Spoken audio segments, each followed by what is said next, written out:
제가 신대원 다닐 때 수업 시간에, 예배학 수업 시간에, 예배 시간에 부르는 CCM과 관련해서 토론을 한 적이 있었어요. 뭐, 지금 우리 예배도 그렇지만 요즘 많은 교회들이 공예배 시간에도 흔히 CCM이라고 하는 예전에 뭐 복음성가 뭐 이렇게도 불렀죠. 이런 찬양들을 자유롭게 많이 부릅니다. 그런데 간혹 우리 성도님들 중에 우리 성도님들이 그렇다는 게 아니고요. 한국 교회 내에 오래 신앙하셨던 연세가 지긋하신 분들 중에 찬송가 이외에 다른 찬양을 예배 시간에, 그것도 공예배 시간에 부른다? 이거 굉장히 불편해 하시는 분들이 계시거든요. 예. 그런 분도 계셔요. 예. 아직도 그런 분 계십니다. 여러분, 신앙생활을 오래 하다 보면요, 우리에게 익숙한 것들이 있습니다. 익숙해지는 거죠, 사실은. 예. 처음부터 익숙하진 않죠. 뭐, 처음에 교회 온 사람이 뭐가 익숙하겠어요? 성경을 어디 피는 줄도 모르고 그러잖아요. 그죠? 처음에 오면. 뭐, 사도신경이 뭔지를 어떻게 알아요? 예. 다 낯설죠. 근데 오래 신앙생활 하다 보면 그것들이 이제 익숙해집니다. 내 편안한 옷처럼 익숙해지죠. 그 익숙한 것들이 있어요. 그래서 예배 순서도 그렇고, 뭐, 말씀드렸던 찬양도 그렇고, 심지어, 목사님 설교도 그래요. 예. 그러니까 내가 오랫동안 듣던 목사님 설교가 그냥 편한 것 같아. 그냥 거기에 익숙해져 가는 거예요. 그래서 많은 사람들이요, 나에게 익숙해져 있던 것에서 벗어나 버리면 불편을 느낍니다. 예. 왠지 어색해요. 예. 안 맞아요. 내 몸에 안 맞는 옷 입은 것 같아요. 예. 왠지 그렇습니다. 그런 이유로 많은 사람들이요, 형식을 굉장히 중요하게 생각합니다. 물론 형식을 무시할 수는 없지요. 형식을 무시하고 뺄 수는 없어요. 그렇게 되면 질서가 무너져 버립니다. 예. 형식이 없으면 어떻게 해요? 중구난방이 되는 거죠, 그야말로. 예. 뭐 내가 뭐 찬양하고 싶으면 찬양하고, 저 사람은 기도하고 싶으면 저 기도하고. 예. 기도원에서 기도할 때 막 그러잖아요. 어떤 사람은 찬양하고, 어떤 사람은 기도하고, 어떤 사람은 조용히 하고, 어떤 사람은 소리 지르고. 뭐 그런 거잖아요. 그렇게 중구난방이 되는 거예요. 질서가 없어져요. 그렇지만 여러분, 형식도 중요하긴 하지만 이 형식보다 더 중요한 것이 있어요. 그게 뭐냐? 바로 내용이고 정신이라고 하는 겁니다. 여러분, 그런데 내용보다 형식을 중요하게 여기는 사람들을 뭐라고 부르냐면 형식주의자라고 불러요. 예수님은 그런 사람들을 가리켜서 뭐라고 말씀하셨냐면 외식하는 자들이다, 이렇게 말씀하셨어요. 이런 사람들을 신학적으로 표현하면 이런 사람들이 바로 율법주의자가 되는 거예요. 율법주의자. 오늘 우리가 읽었던 본문 로마서 2장 17절부터 29절까지 있는 말씀이 바로 이런 사람들, 형식과 겉모습을 중요하게 생각했었던 유대인들, 그리고 그들이 목숨처럼 여겼던 이 율법에 관한 말씀을 시작하고 있는 내용입니다. 먼저 우리 오늘 17절부터 20절까지, 본문 17절부터 20절까지 내용을 같이 한번 읽습니다. 시작. 유대인이라 불리는 내가 율법을 의지하며 하나님을 자랑하며 율법의 교훈을 받아 하나님의 뜻을 알고 지극히 선한 것을 분간하며 맹인의 길을 인도하는 자요, 어둠에 있는 자의 빛이요, 율법에 있는 지식과 진리의 모본을 가진 자로서 어리석은 자의 교사요, 어린아이의 선생이라고 스스로 믿으니. 여러분, 이게 무슨 말이냐면 사도 바울이 지금 얘기하는 거예요. 그 유대인들 스스로가 지금 이렇게 믿고 있다는 거예요. 자기들이 이렇게 믿고 있다는 얘기예요. 정말 이렇다는 게 아니고 이렇게 믿고 있어요. 어떻게 믿느냐? 그들은 먼저 자신들을 율법을 의지하는 사람들이다라고 믿는다는 거죠. 이 말이 무슨 말입니까? 율법을 철저하게 지킨다는 거예요. 지킨다고 생각한다는 거예요.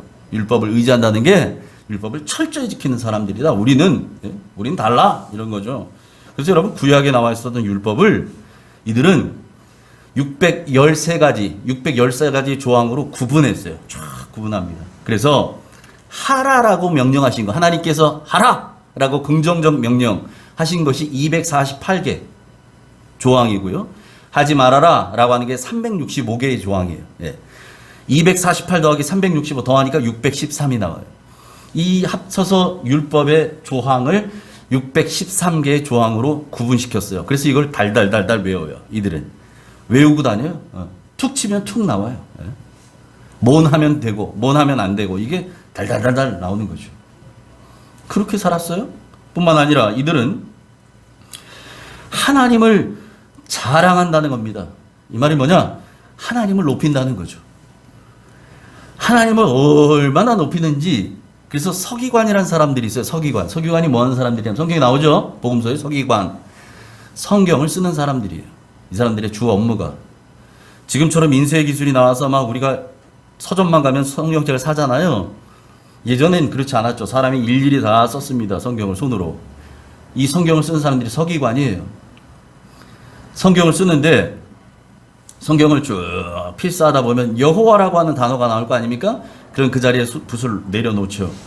그리고 가서 목욕을 해요. 내 몸을 깨끗이 하기 위해서. 그리고 와서 다시 붓을 잡고 쓰기 시작해요. 여호와라는 단어를. 회당에서 성경을 봉독하다가 성경을 낭독하다가 여호와라는 단어가 딱 나와요. 그러면 여호와라는 표현을 하지 못해요. 이들은. 예. 너무 이게 거룩한 이름이어서 함부로 그 이름을 입에 오르내리지 않는다는 거예요. 그래서 그들은 어떻게 하느냐? 나의 주님이라는 뜻의 아도나이라고 읽어버렸어요. 여호와라 읽지 않고 야훼라 읽지 않고 아도나이 이렇게 읽습니다. 예. 그만큼 이들은 하나님을 높였다는 거예요. 하나님을 자랑했다는 거죠. 그리고 또 이 유대인들은 율법의 교훈을 받아서 하나님의 뜻을 알았다라고 자기들이 그렇게 믿는다는 거죠. 이게 무슨 말입니까? 무슨 일을 하든지 자신들은 하나님의 뜻을 구했다라는 거예요. 예? 여러분, 이게 왜 나빠요? 이거 좋은 거잖아요. 그죠? 하나님의 뜻을 구하는 거 좋은 거예요. 그런데 그래서 우리도 기도하잖아요. 우리도 지금 하나님의 뜻을 묻기 위해서 항상 기도하고 있죠. 우리 교회를 향한 기도를 하고 있잖아요. 그런데 문제는 뭐냐? 이들 마음 가운데, 사람 마음 가운데 욕심을 가지고 있어요. 욕심을 따라서 하나님의 뜻을 구합니다. 여러분, 그러면 어떻게 되는지 아세요? 내 욕심을 채워줄 말씀만 골라보는 거예요. 내 욕심을 채워줄 말씀만 골라 들리는 거예요. 그런 소리만 들려요. 예. 내 안에 일단 욕심이라고 하는 것이 쫙 깔려져 있어요. 내 만족, 자기 만족, 내 자아 충족, 이런 걸 가지고 하나님의 말씀을 들으려고 하고 하나님의 말씀 보려고 해요. 그러면 이러면 여러분 이게 뭐냐면 듣고 싶은 말만 들리고요. 듣고 싶은 얘기만 보는 겁니다. 진짜 하나님의 말씀이 아니고 골라 듣고 골라 먹는 거죠. 이렇게 된다는 거예요. 자, 그리고 뿐만 아니라 이들은 지극히 선한 것을 분간한다. 이들은 선한 것과 악한 것을 분별할 줄 안다라고 믿고 있다는 거예요.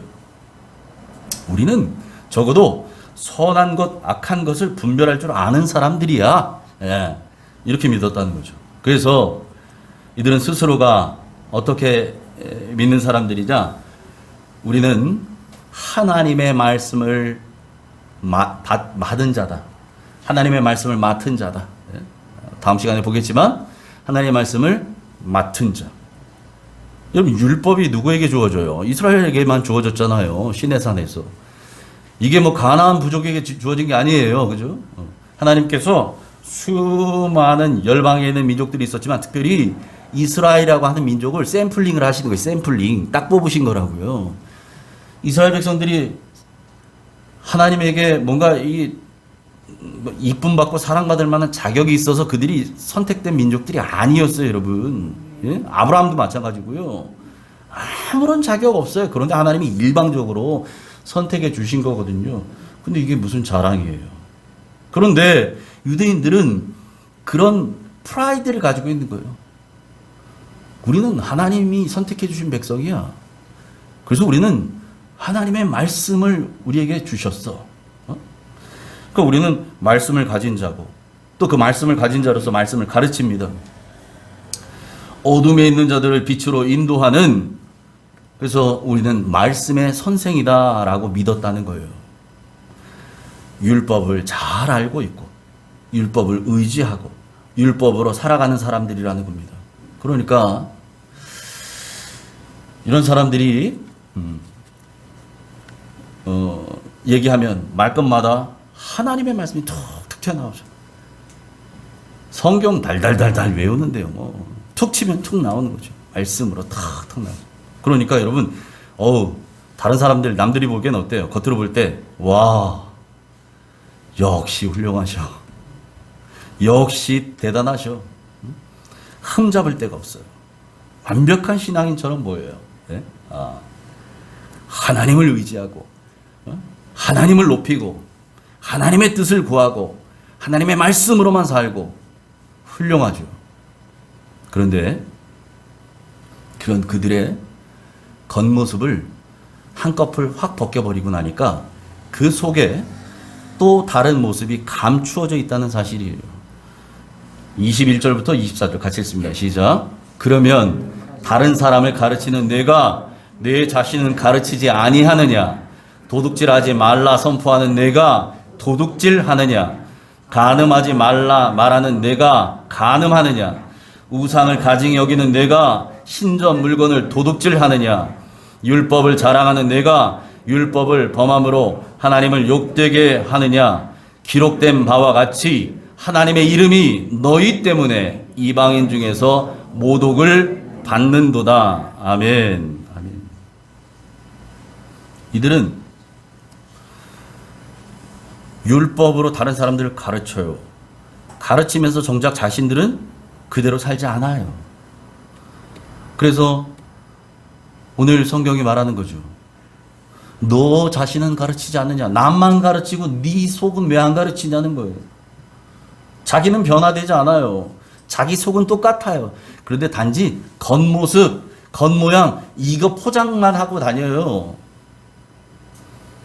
그리고 잘 알죠. 지식으로는 탁월합니다.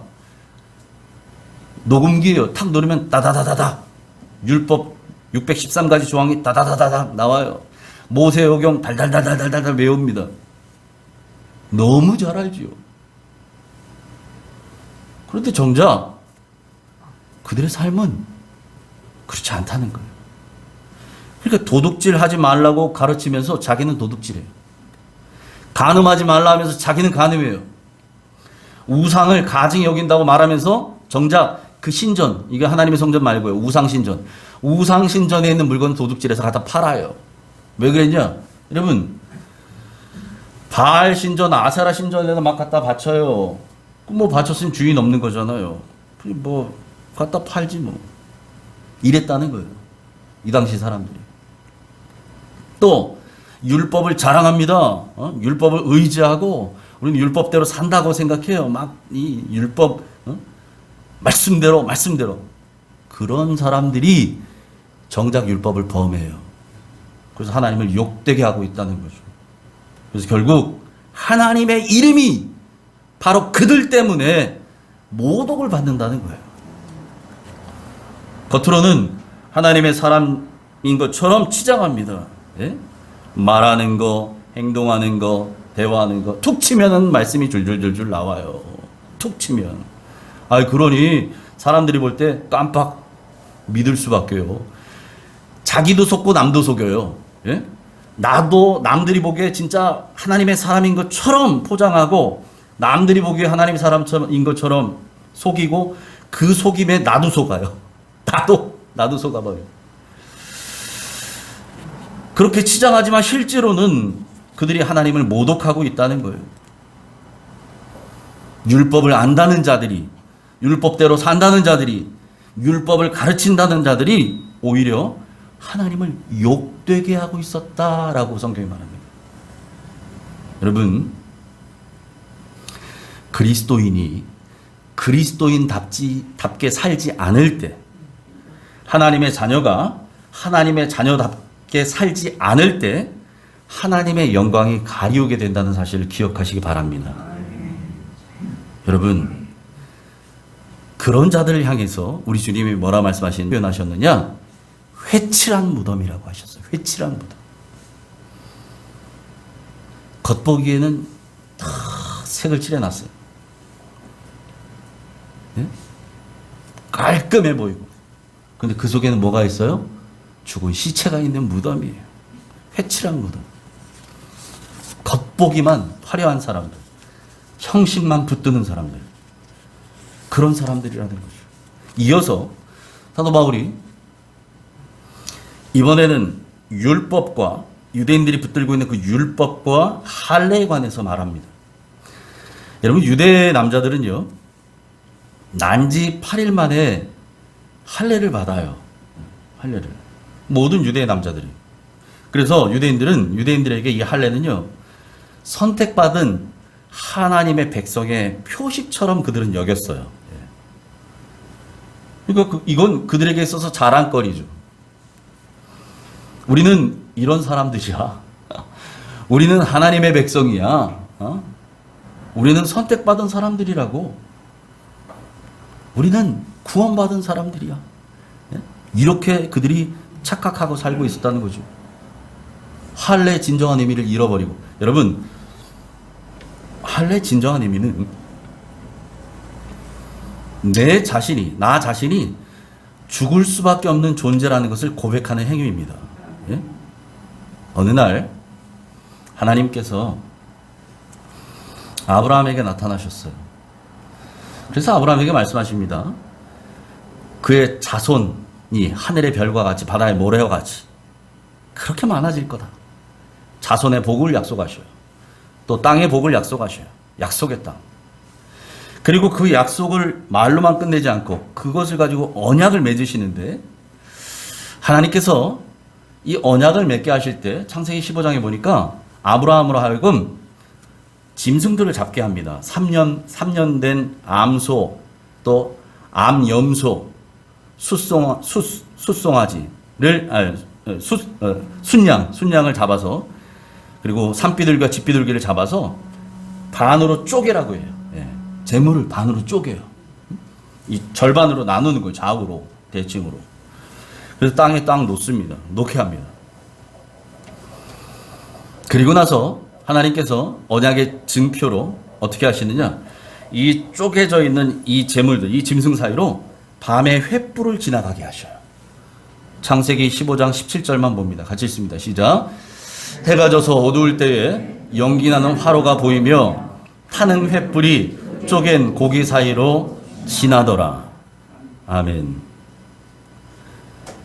고대에 두 사람이 언약을 맺을 때는 어떻게 하냐면, 여러분, 계약 당사자, 나와 너, 계약 당사자 이 두 사람이 이처럼 짐승을 죽여서 둘로 쪼개고요, 놓고 그 사이를 같이 지나갑니다. 이게 관례였어요. 고대 언약을 맺을 때 관례예요. 왜 그렇게 하느냐? 이게 무슨 의미냐? 우리 둘 중에 하나가 만약에 이 약속을 파기하면, 이 약속을 깨면 이 쪼개진 짐승처럼 죽을 것이다 라는 것을 약속하는 거예요. 그러니까 여러분, 이건 어떤 약속이에요? 목숨을 걸고 서로가 약속을 지키겠다고 그렇게 언약을 맺는 행위이죠. 그런 약속이에요. 여러분, 그런 의미를 가지고 있어요, 여기에. 근데 그런 약속을 지금 하나님이 아브라함과 함께 언약을 맺으셨다는 거예요. 생명을 걸고 언약을 맺는 거예요. 그렇게 해서 자손의 복을 약속하시고 또 땅의 복을 약속해 주셨어요. 그런데 그리고 시간이 흘렀어요. 시간이 지났어요. 10년이 지났는데도 자손의 복은커녕 아들 하나 못 낳아요, 계속. 그러니까 어느 날 사라가 아브라함을 불러서 말하죠. 한 가지 제안을 하죠. 여보, 내가 눈 감아 줄 테니 애 낳을 수 있을 때 우리 하나 어떻게 낳아 봅시다. 내 몸종 하갈을 줄 테니 하갈에게서 아들을 하나 낳으시오. 그래서 모른 척하고 그럽시다. 아브라함이 오케이 하고 그 하갈을 통해서 아들을 낳죠. 누굴 낳아요? 이스마엘. 예? 이스마엘을 낳아요. 그리고 이스마엘 키우는 재미에 정신 빠지고 살아요. 몇 년 동안이요? 13년 동안. 86세에 이스마엘을 낳았어요. 어휴, 예. 어유예요, 그죠? 86세에 이스마엘을 낳았어요. 예. 낳았는데 그 86세가 그때부터요. 예? 그때부터 13년 동안 하나님이 더 이상 아브라함을 찾아오지 않으셔요. 아브라함에게 말씀도 안 하셔요. 하나님이 침묵하셨어요. 하나님의 침묵이 13년간 이어져요. 그러다가 아브라함 나이 99세가 되었을 때 하나님께서 드디어 아브라함을 찾아오십니다. 창세기 17장 1절이죠. 같이 읽습니다. 시작. 아브라함이 99세 때에 여호와께서 아브라함에게 나타나서 그에게 이르시되 나는 전능한 하나님이라 너는 내 앞에서 행하여 완전하라. 내가 내 언약을 나와 너 사이에 두어 너를 크게 번성하게 하리라 하시니. 아멘. 아브라함 나이가 99세 되었을 때예요. 86세에 이스마엘 낳고 13년이 흘러서 99세가 됐을 때 드디어 아브라함을 찾아오셨어요. 침묵을 깨시고 하나님께서 99세가 되었을 때, 다시 말해서 하나님의 때가 되었을 때에 갈라디아서 4장 4절에 있는 표현을 빗대자면 때가 참에 하나님이 나타나셔서 아브라함을 찾아오십니다. 그리고 말씀하시죠. 나는 전능한 하나님이라 너는 내 앞에서 행하여 완전하라. 내가 내 언약을 너와 너 사이에 두어 너를 크게 번성하게 하리라. 여러분 이걸 의역하면 이렇습니다. 의역하면 아브라함아 나는 전능한 하나님이다. 아브라함아 나는 능치 못함이 없는 하나님이다. 그런데도 너는 어찌 나를 믿지 못하였느냐. 나와 너 사이에 언약을 맺고 내가 너를 번성하겠다고 했던 약속을 잊었느냐. 여러분 이런 거예요. 13년 뒤에 찾아오신 하나님께서 하신 얘기가, 그리고 나서 하나님과 언약을 맺었었던, 하나님과 75세에 언약을 맺었었던 그 언약을 깬 그 아브라함에게 하나님이 할례를 명하십니다. 창세기 17장 9절부터 11절 같이 읽습니다. 시작. 하나님이 또 아브라함에게 이르시되 그런즉 너는 내 언약을 지키고 내 후손도 대대로 지키라. 너희 중 남자는 다 할례를 받으라. 이것이 나와 너희와 너희 후손 사이에 지킬 내 언약이니라. 너희는 포피를 베어라. 이것이 나와 너희 사이에 언약의 표징이니라. 아멘. 여러분 창세기 15장을 설명할 때 말씀드렸죠? 하나님과 약속을 깼어요. 누가요? 아브라함이. 약속을 깨면, 둘 중 하나가 약속을 깨면 그는 어떻게 돼야 돼요? 죽어야 돼요. 그 쪼개진 짐승처럼 아브라함은 죽어 마땅했습니다. 죽었어야 돼요. 그래서 하나님께서 그 죽음을 상징하는 할례를 명하신 거예요. 남자의 생식기 표피를 딱 베게 하심으로 인해서 너는 죽을 수밖에 없는 존재였다라는 걸 기억하라 라고 말씀하시는 거예요. 그래서 하나님께서 포피를 베라고 명령하신 거예요. 그것이 바로 너와 나 사이에 있는 언약의 표징이다. 대대로 기억할 표징이다. 뭘 기억하라는 거예요? 우리는 죽을 수밖에 없는 존재였구나. 우리 조상 아브라함으로부터 시작해서 우리는 죽을 수밖에 없는 존재였구나. 그런 존재를 누가 살려주신 거예요? 하나님께서. 죽어 마땅한데 죽이지 아니하시고 생식기에 포피만 자르게 하심으로 인해서 그거 볼 때마다 기억하라는 거죠. 너는 죽었다 살아난 존재야. 하나님의 은혜로 살려주신 존재야. 이거 잊지 말라는 거예요. 여러분 이것이 신약으로 넘어와서 예수 그리스도의 십자가로 완성됩니다. 여러분 십자가는 뭐예요? 죽을 수밖에 없는 우리를 대속해 주신 하나님 아버지의 은혜의 완성입니다. 더할 나위 없는 최고의 사랑의 표시. 여러분, 다 죽어야 돼요. 다 죄로 죽었어야 될 인생들입니다. 여러분이나 저도 마찬가지고요. 그 모두를 하나님께서 덮어버리시고 당신의 아들을 대신 죽게 하심으로 살려주신 거예요. 여러분, 그래서 더 이상 예수 그리스도의 십자가 이후로 더 이상 이와 같이 몸의 흔적을 남기는 할례를 행하지 않아도 된다는 거죠. 이것이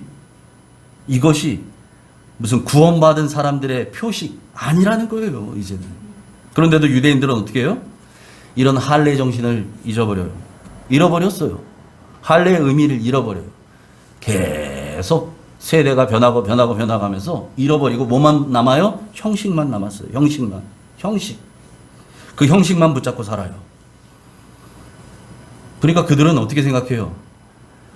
중간에 건 다 까먹었고 그냥 할례는 구원받은 사람의 증표다 믿어요. 할례 받아야만 구원받는다 이렇게 주장하고 있다는 거죠. 믿음으로 구원받는다? 아, 좋지. 그런데 할례를 받아야지. 여러분, 바울 서신에 보면 갈라디아 교회를 시작으로 수많은 교회들이요, 사실은 이 문제 때문에 유대인 거짓 교사들이 이 할례를 주장하는 문제들 때문에 특히 그 이방인들을 향해서 이것 때문에 굉장한 어려움들이 교회에 불어닥칩니다. 우리 이거 바울 서신에서 계속 보고 있는데, 여러분, 그런 것들이 왜 그래요? 유대인들이 할례 정신을 잃어버린 거예요. 할례 내용은 빠진 거예요. 그리고 할례 껍데기만 붙잡고 있는 거죠. 여러분, 이게 율법주의예요. 이게 형식주의예요. 이게 외식하는 자들이에요. 그런 유대인들을 향해서 바울이 말합니다. 28절, 29절 같이 읽습니다. 시작. 무릇 표면적 유대인이 아니요 표면적 육신의 할례가 아니니라. 오직 이면적 유대인이 유대인이며 할례는 마음에 할지니 영에 있고 율법 조문에 있지 아니한 것이라. 그 칭찬이 사람에게서가 아니요 다만 하나님에게서니라. 아멘. 아멘.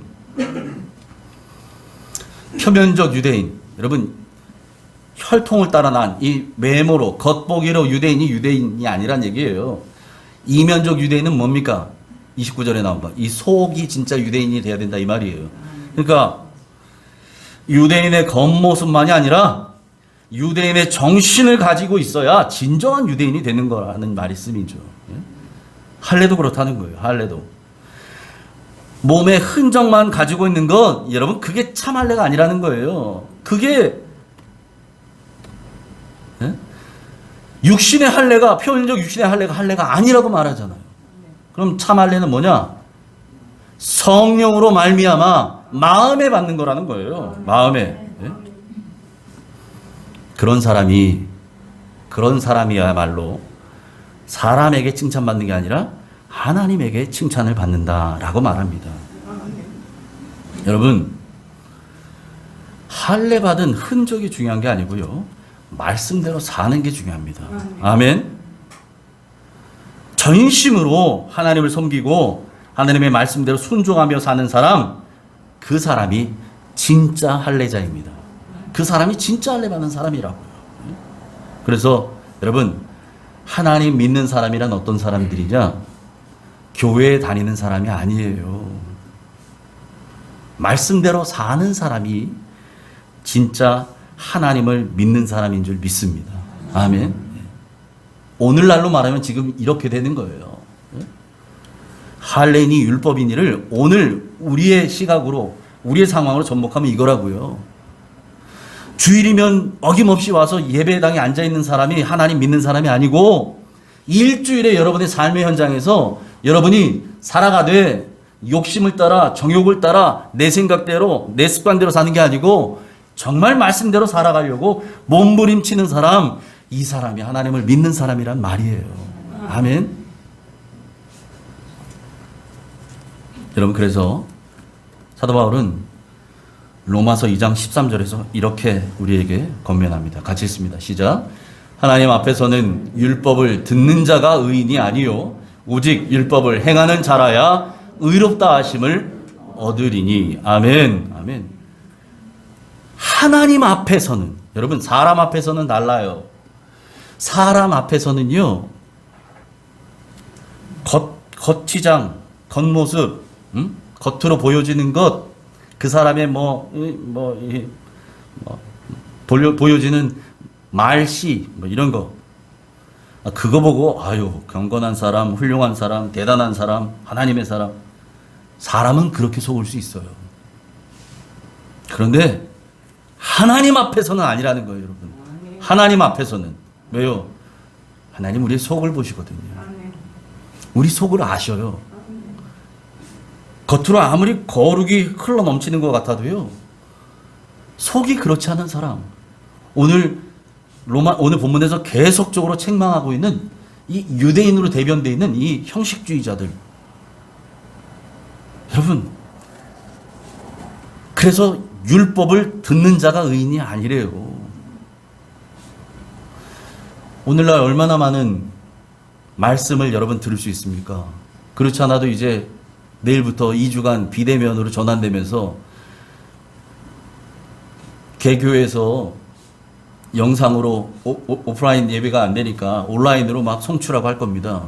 마음만 먹으면 더 많은 말씀들이 들리겠죠. 우리 교회 것만 들립니까? 기라성 같은 목사님들, 훌륭한 목사님들의 교회들 말씀들이 TV만 틀어도, 핸드폰만 열어도, 유튜브만 해도 엄청나게 쏟아지잖아요.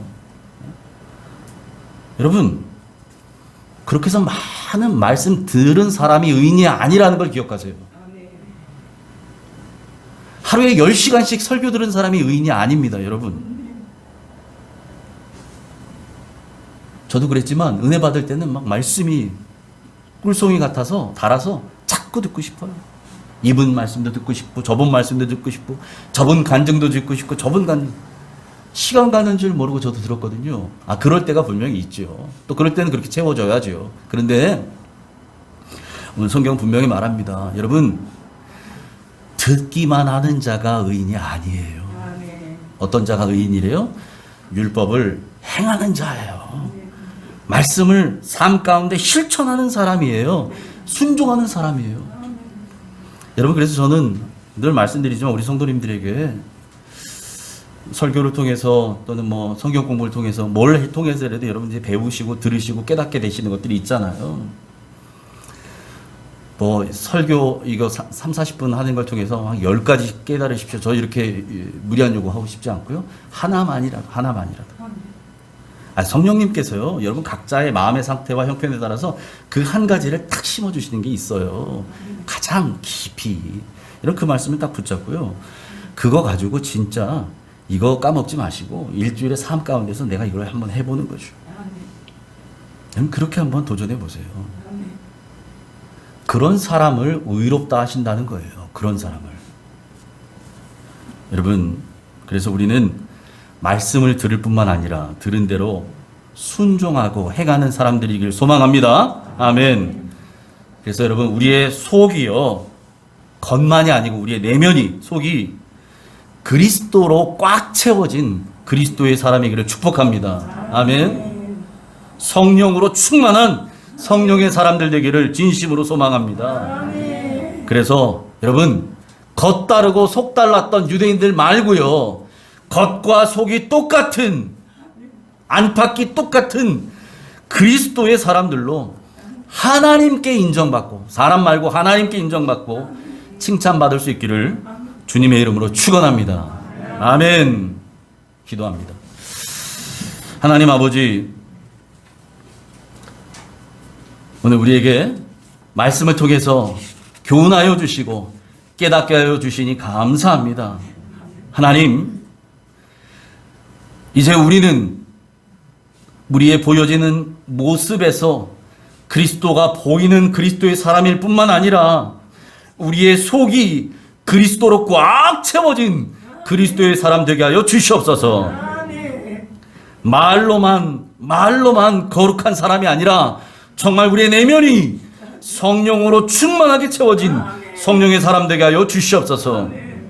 하나님의 자녀답게 그렇게 하나님의 사람으로 이 땅에서도 살아가는 하나님의 아들과 딸로 겉과 속이 같은 사람으로 살아갈 수 있도록 우리의 삶의 현장에서 하나님 우리를 도와 주시옵소서.